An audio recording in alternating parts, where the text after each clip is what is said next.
Tov, Coucou Lyon, comment ça va? ça va et toi? Tu es content d'être parmi nous? Ouais, très content même. Fais coucou à mes abonnés. Coucou les abonnés. Vous êtes content de voir tonton Tov? Il est revenu nous voir à Bordeaux. Ça se passe bien à tout? Ouais, ça va Tours, puis Bordeaux, je suis content d'être là aussi. Cool, c'est un plaisir fait plaisir. partagé. C'est un plaisir partagé. Nous aussi, ça nous fait plaisir de te voir. Aujourd'hui, j'aimerais que tu apportes à mes abonnés, pour toi, quel est le lien entre loi d'attraction et Dieu? C'est le sujet que j'aimerais que tu apportes une clarté à mes abonnés aujourd'hui. On peut essayer de parler un petit peu de ça. Ça te parle? Ouais, on peut analyser un petit peu s'il y a des points de reliance en fait entre les deux. Moi, je pense qu'il y a... Si ça t'inspire pas aussi, on peut chercher je autre pense chose. je pense qu'il y a des points de reliance entre ces deux sujets-là. Ouais. Parce qu'il y a il y a des personnes qui ont une religion, qui ont une conception de ce qui est Dieu, qui vont prier, qui vont aller à l'église ou à la mosquée. Et puis il y a des personnes qui n'ont pas de religion, mais ça ne veut pas dire qu'ils pensent qu'il n'y a rien. Tu vois, il y en a, ils vont penser qu'il y a l'univers, que l'univers agit, qu'il y a des forces dans cet univers, et que ces forces sont ordonnées, n'agissent pas n'importe comment. Tout à fait. Donc entre ces deux conceptions, il y a sans doute un certain nombre de choses qui peuvent faire lien. Moi, je pense que même tout parle de quelque chose qui est même, mais c'est juste que chacun le donne son nom par rapport à ce qui résonne avec son âme. Et dans la culture, elle est imprégnée en fait. Parce que supposons quelqu'un qui est né dans une religion musulmane, qui a entendu de toute sa vie le nom Dieu, Dieu, Dieu, Dieu, aujourd'hui, il ne peut pas du jour au lendemain dire non, moi, de toute façon, le nom Dieu n'a pas de sens, je préfère dire l'univers, par exemple. Ça ne va pas avoir la même résonance par rapport au nom Dieu qu'il a entendu depuis son enfance, en fait. Donc, l'autre aussi, peut-être qu'il ne croit pas le nom Dieu, mais parce qu'il a vu dans son culture, il est né dans une culture scientifique ou dans une culture, j'en sais rien moi, mais il a entendu toute sa vie l'intelligence spirituelle ou l'énergie spirituelle, entre autres, mais tout parle de la même chose en fait, c'est juste que chacun lui donne son nom, je trouve. Mais, ouais, vas-y, tu voulais... Ouais, c'est sûr qu'on réfléchit par rapport au socle de référence qu'on a, qui peut être lié à notre culture, à notre vécu personnel, à ce qui nous a été transmis par nos parents. Voilà, et par rapport à ça, par rapport à ce fond culturel, on va essayer de comprendre l'expérience de ce qu'est la vie, de ce que sont les choses. Et, mais après, il y a dans ces différents socles culturels, il y a des choses qui peuvent être semblables, même si ça ne porte pas spécialement le même nom. Tout à fait, bien sûr. C'est un peu ça qu'on peut essayer de voir. Je t'écoute, professeur Christophe. Ah ouais, carrément. Carrément. J'adore, j'aime ta sagesse. Vas-y. Bon, déjà, c'est vrai qu'on va avoir tendance à se raccrocher à ce qu'on connaît, mais on ne connaît pas forcément grand-chose sur ces choses-là. On émet des hypothèses, on a des croyances, où on pense que ce que l'on pense, c'est la réalité.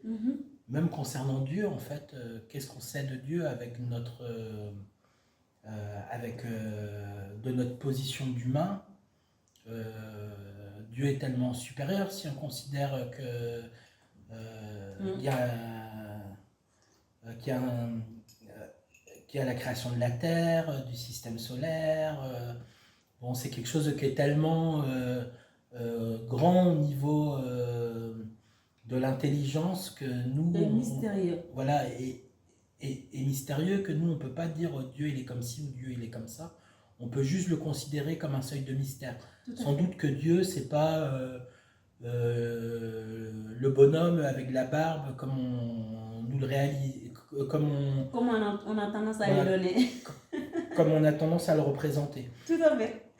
Voilà, donc finalement, Dieu, on n'en sait pas grand-chose, c'est que des tentatives en fait de compréhension. Mais la manière la plus simple de définir Dieu, c'est sans doute de dire je ne sais pas. Je suis tout à fait C'est un d'accord. mystère et voilà, et on est dans l'indéfinissable, mais on essaie quand même d'essayer de comprendre, de chercher, comme on dit, chercher la face de Dieu. Voilà, et ça fait partie du chemin d'aller vers Dieu aussi, d'essayer De le chercher. de le chercher et de comprendre qui il est. Tout à fait. Mais au final, on ne sait pas. Et dans Mhm. l'univers, dans la notion d'univers, pour faire le parallèle, Mhm. l'univers, c'est quelque chose aussi qui nous dépasse, dont on ne connaît qu'une petite partie, Mhm. Tout à et fait. pour lequel on peut dire je ne sais pas, puisque notre compréhension de ce qu'est l'univers, c'est quelque chose Qui est limité. qui est limité. Mhm. Donc finalement, on se retrouve avec d'une part Dieu qu'on ne connaît pas, ou pour lequel on a une compréhension qui est limitée, et l'univers Mhm. qui est aussi indéfinissable. Tout à Donc fait. deux choses qui paraissent différentes, on se rend compte que c'est des choses qui peuvent être les mêmes, Tout à fait. puisque Moi, je pense même que c'est les mêmes en fait. C'est juste que chacun le voit comme il le voit, mais moi je pense que ce soit l'univers, que ce soit Dieu, que ça soit. C'est juste que chacun l'appelle par rapport au nom qui est familier et c'est qui résonne avec son âme. Mais je pense que c'est même en fait. Dieu, c'est ce mystère qu'on n'arrive pas à décrire ni le comprendre tangiblement en fait. D'ailleurs, moi je pense que c'est le jeu de la vie ou c'est le but de la vie en fait.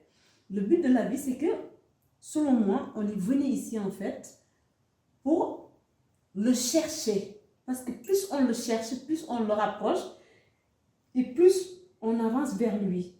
Sans jamais savoir ce qu'il est et sans jamais aussi savoir où cette recherche nous mène en fait. Parce que quand on voit la vie depuis là où l'humanité vient jusqu'à aujourd'hui, il y a 100 ans, qui avait dit à nos ancêtres qu'on sera là aujourd'hui? Je pense qu'ils vont dire mais tu es complètement taré en fait. Alors qu'aujourd'hui, on est là. Et là, on sera dans 50 ans, dans 100 ans, qui sait? Il n'y a que lui qui sait en fait. Mais en tout cas, on avance. On avance vers quoi? Vers lui, pour moi, selon moi. Donc, là, c'était le petit résumé du Dieu. Voilà, donc tout ça pour dire que c'est un seuil de mystère, Tout à fait. mais qu'on peut y retrouver un certain nombre de choses qui sont semblables.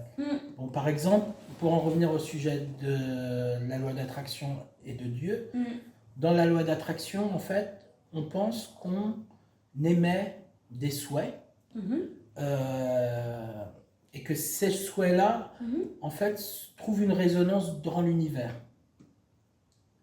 Donc, il y a les souhaits de ce qu'on veut.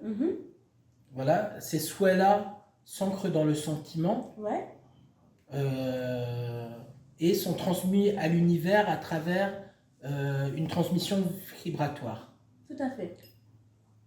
Sur l'aspect concernant la dimension, concernant Dieu, en fait, ça va être davantage la prière. Donc du coup, dans la prière, on va penser à ce qu'on veut et penser à ce qu'on a, donc, et être reconnaissant par rapport à ce qu'on a, on va appeler ça la gratitude, et on va demander à Dieu d'intervenir dans notre vie pour nous rendre comme ci, pour nous rendre comme ça, pour rendre notre vie aussi plus conforme à ce que l'on souhaite et de nous aider dans les difficultés. Et là, quelque part, ça va être un peu aussi ce message qu'on émet, sauf qu'on l'émet à Dieu, alors que dans la loi d'attraction, on l'émet à l'univers. Mais le processus, quelque part, il est semblable quand même. Il est presque identique en fait. Le processus, il est presque identique. La seule différence, c'est que d'un côté, on nomme l'univers comme réceptacle, et de l'autre côté, on dit que le réceptacle, c'est Dieu. Tout à fait. Mais autrement, on est sur des cheminements qui sont quand même relativement proches. D'accord.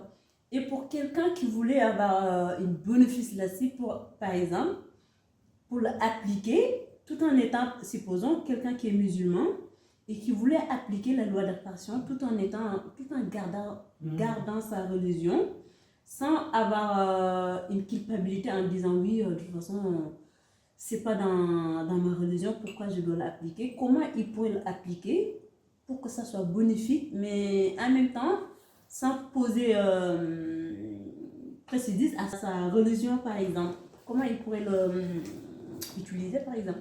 Bon, je pense que c'est mieux pour les personnes qui ont une religion de passer par leur religion. Parce que, quelque part, ils sont à l'aise et cohérents dans ce dans quoi ils sont familiers. Dans ce dans quoi ils sont familiarisés. Ouais, bah, je pense qu'il faut approfondir ce qui fait sens pour nous. Voilà. Bon, pour les uns, ça va être l'univers, pour les autres, ça va être Dieu. Voilà, que chacun emprunte son chemin. Personne n'est dans la vérité absolue, personne n'est dans l'erreur absolue. On peut pas dire j'ai trouvé le chemin de la vérité, mais on peut dire j'ai trouvé ma vérité sur mon chemin. Et ça reste en plus qu'une vérité temporaire. Tout à fait. Parce que c'est des choses aussi qui peuvent changer au fur et à mesure. Tout à fait, c'est ce que je me dis moi. Je me dis la vérité en fait.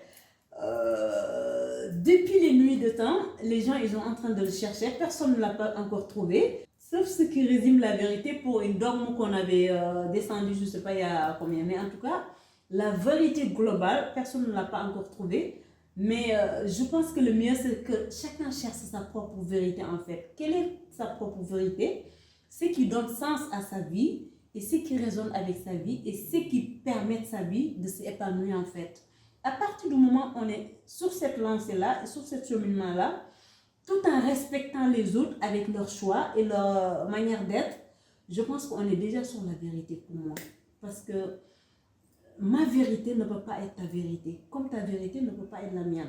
Mais en tout cas, à partir du moment où ta vérité ne vient pas me blesser, ou que ma vérité ne vient pas blesser la tienne, je pense que déjà on commence à pouvoir avancer dans un monde avec diversité, mais là où chacun respecte la vérité de l'autre.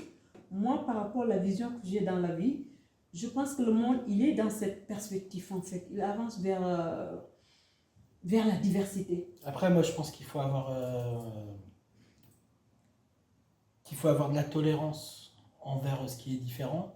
Après, je pense que pouvoir avoir une ouverture quand même sur la compréhension et l'acceptation que les jeunes ne pensent pas comme nous. Et le fait que les jeunes ne pensent pas comme nous, c'est pas forcément qu'ils sont dans l'erreur. C'est dans le sens où je parlais moi, l'ouverture en fait. C'est du fait que tu acceptes que tu es sur ta vérité, l'autre il est sur sa vérité. Sa vérité n'est pas la tienne, mais n'empêche qu'il faut le respecter et puis tout en gardant la tienne en fait. Voilà le résumé d'aujourd'hui. Je ne sais pas qu'est-ce que vous en pensez, mais en tout cas, tonton Christophe, il est passé aujourd'hui à Bordeaux. Je lui ai proposé, je lui ai dit, mais ça te dit, on refait un petit truc pour les abonnés sur un tour dans le café. Et voilà, vous direz qu'est-ce que vous en pensez, mais en tout cas, c'est un réel plaisir de le partager avec lui parce que c'est tonton Christophe. Tu fais au revoir à mes abonnés et puis à la prochaine. Au revoir les abonnés, à la prochaine.